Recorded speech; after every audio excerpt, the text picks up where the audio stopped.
Peace in the Middle East, economic prosperity for all, and a secure border. It's no surprise that Americans are having Trump nostalgia.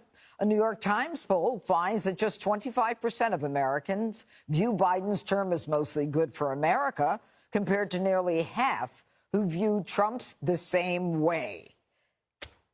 What do you say, Piers?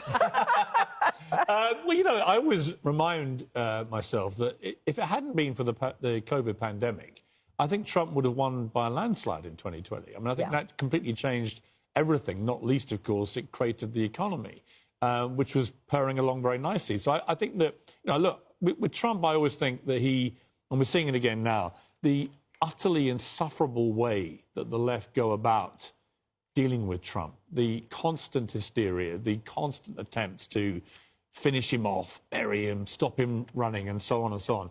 In the end, that I think has the opposite effect, and it makes people think, well, actually, how bad was he?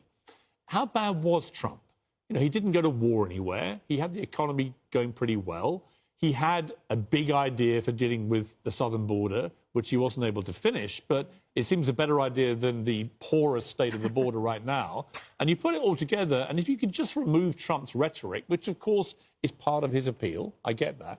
If you could take away the rhetoric, then you were left with a reasonably moderate Republican president who just got landed with the worst health crisis in 100 years. And all the impact of that, I think, in the end, cost him the election. So it doesn't surprise me, because right now you've got a president who, let's be honest, he can barely string a sentence together and can't stand on his own 2 feet, which is not that encouraging. Okay. Consistent with my Toby Keith questioning, what do you think? Judge, I think that the media's been trying to figure out why Americans like Trump, and they say, oh,